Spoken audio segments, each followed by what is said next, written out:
재판이 진행 중이거나 피청구국에서 확정 판결을 받은 경우는 중복 처벌이 피하기 위해 범죄인 인도 제도가 허용되지 않는다. 인도가 허용되지 않는다. 어떤 경우란 얘기야?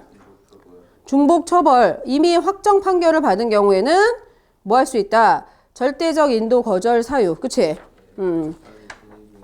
재판이 진행 중이거나 그리고 피청구국에서는 공소시효가 끝난 경우에도 범죄인 인도가 거절된다.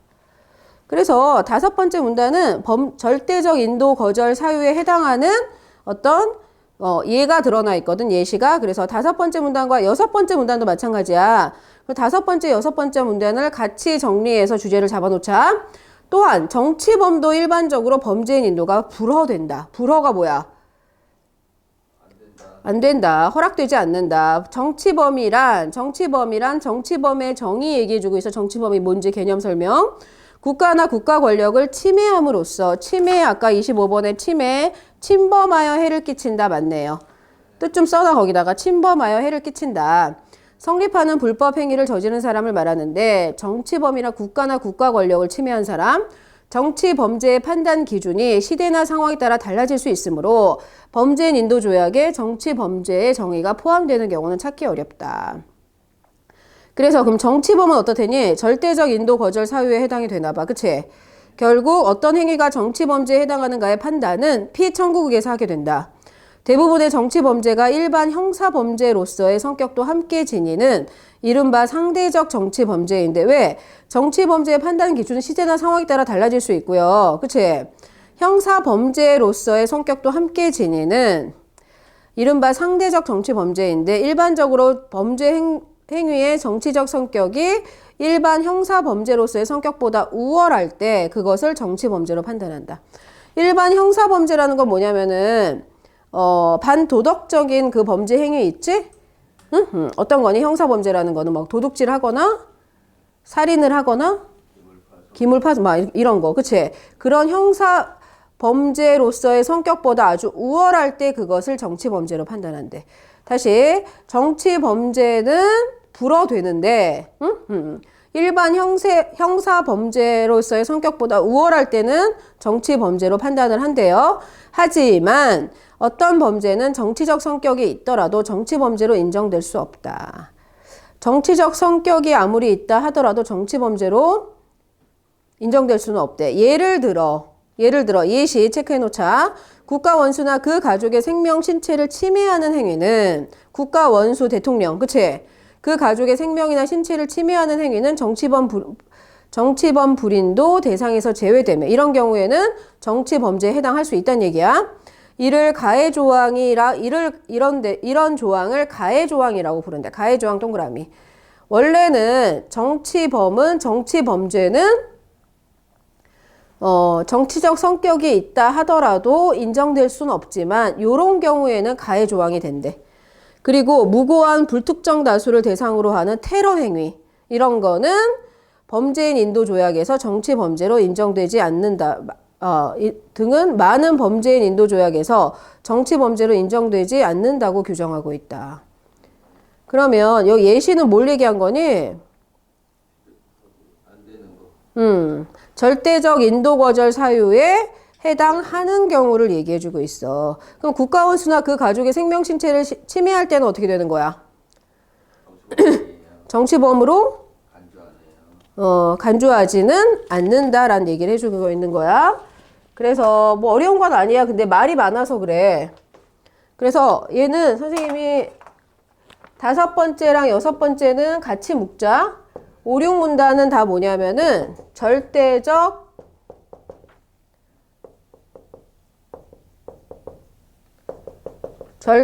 인도 거절 사유에 해당하는 경우.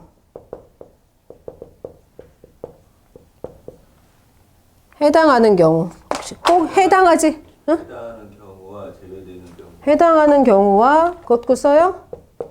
불허하는 그렇지.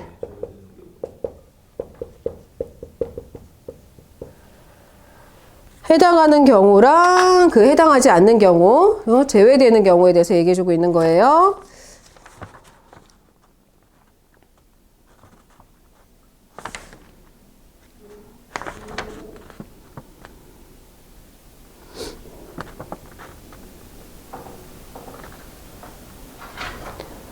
24번도 다 하고 가야겠다, 그냥. 응? 그러네요. 8번째 문단 갑시다. 아니, 7번째 문단 갑시다. 임의적 인도 거절 사유는 범죄 인도 조약에 따라 다르다. 임의적 인도 거절 사유 네모쳐놔. 이거 설명하는 거야. 우선 범죄인이 피청구국의 자국민일 경우 피청구국이 범죄인 인도를 거절할 수 있게 하는 경우가 있다. 그런데 피청구국이 이런 자국민 불인도 조항에 따라 자국민 범죄인의 인도를 거절하고 범죄인을 처벌하지 않으면 결과적으로 범죄인이 처벌을 면할 수 있다. 이에 다수의 범죄인 인도 조약에는 피청구국이 자국민이라는 이유만으로 범죄인 인도를 거절할 경우에는 청구국의 요청이 있으면 피청구국은 거기 밑줄 쳐주자. 피청구국은 기소당국의 사건을 회부해야 한다는 조항을 넣기도 한다. 무슨 말인지 알지? 말 그대로지 그냥? 또 범죄인이 청구국에 인도된 뒤에 비인도적인 대우를 받을 것이 예견될 때에는 그러니까 청구국에 인도가 됐는데 비인도적인 대우를 받을 그럴 게 예견될 때는 예상될 때는 이거니까 미리 짐작한다. 25번에 4번. 그치? 앞으로 일어난 일을 미리 짐작하는 게 예견이야. 예상될 때는 범죄인의 인권을 보호하기 위해 범죄인 인도를 거절할 수 있게 하는 경우가 있다. 왜냐하면 비인도적인 대우를 받을 게 걱정될 때, 예견될 때는. 그치? 같은 이유에서 사형을 폐지한 피청구국은 선생님이 얘기한 거 여기서 얘기해야 되는 사형을 폐지한 피청구국은 청구국이 대상 범죄인을 사형에 처하지 않을 것이라는 보증을 하지 않을 경우 범죄인 인도를 거절할 수 있게 하는 일도 많다. 이게 무슨 얘기야? 사형을 폐지한 피청구국 입장에서 봤을 때는 청구국이 대상 범죄인을 사형에 처하지 않을 것이라는 보증을 하지 않을 경우 보증이라는 거 거기 5번에 나왔죠?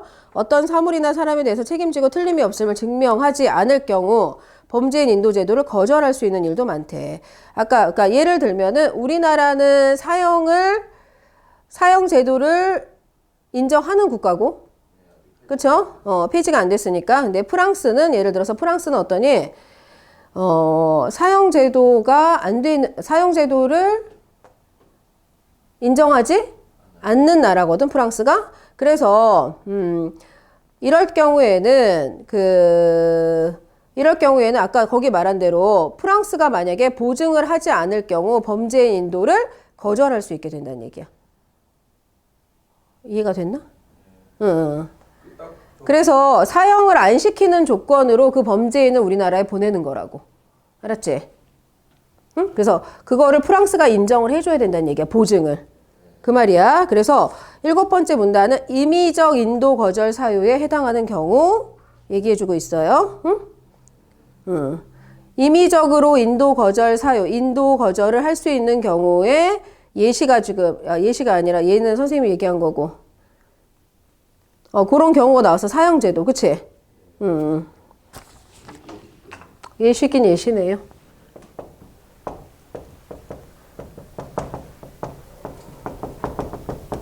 그러니까 이게 그 범죄인 인도제도라는 글이 이 사회지문이 길어질 수밖에 없는 게 여러 가지를 그냥 뭐 제도에 대한 설명, 조약에 대한 설명, 규정에 대한 설명, 요거 규정에 대한 설명, 범죄인 인도 거절 사유의 종류, 이 종류의 하나하나를 또 설명 이렇게 되다 보니까 길어질 수밖에 없는 거야. 응? 임의적 인도 거절 사유에 해당하는 경우에요.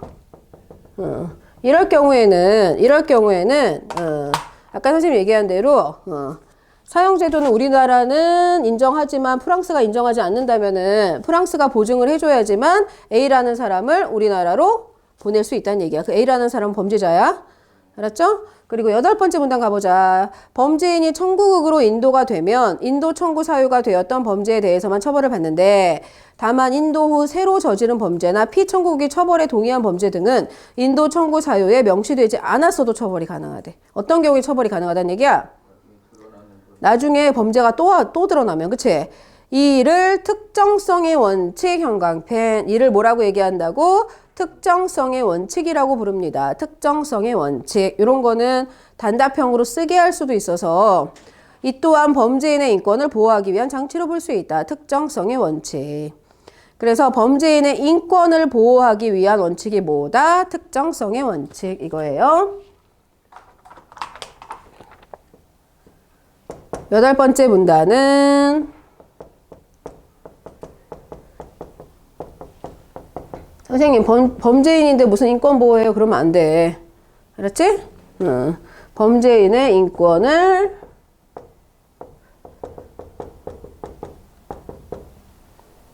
보호하기 위한 특정성의 원칙. 왜 이게 특정성이에요? 이런 거 깊이 있게 들어가면 안 돼. 이런 말이 있는 거야. 선생님이 만들어낸 말 아니야. 알았지? 그럼 범죄인 인도제도 이거는 뭐 이런 게 있으니까 우리는 이대로 받아들이고 사회지문 이런 지문이 길수록 빨리빨리 정보 확인해줘야 되고 요거 말고 이제 과학지문, 과학기술지문 과학기술지문 지금 방사광 얘기 있거든? 그거는 지문도 걔도 더 긴데 내용은 어렵지 않기 때문에 빨리빨리 정보 확인만 해주면 돼요. 문제 갑시다. 22번 갑시다. 22번에 보기가 나와 있는데 보기 어때요? 재밌을 것 같아요? 잘 봐야 돼. 보기 위에 있잖아. 보기 위에 문제 봐봐. 보기의 가와 나는 서로 범죄인 인도 조약을 맺고 있는 A국과 B국 사이의 가상 사례야. 예를 들어서 22번과 23번의 물음에 답하시오. 범죄인 인도 조약을 맺었어. 양국에 A국과 B국. 아까 얘기했지. 양국이 양자 조약을 하는 거지 세계적인 범죄인 인도 조약의 규정 아니라는 거지. 성립되지 않는다 했지. 그거는. 가좀 봐봐. 제3국의 국민인 X가 나왔어. 제3국 국민이야. A국에서 경제범죄를 저질러 구속영장이 발부되자 B국으로 탈주했어. 그러면 A국에서 경제범죄를 저질러서 그 X는 경제범이네. A국에서 저질렀어. 그래서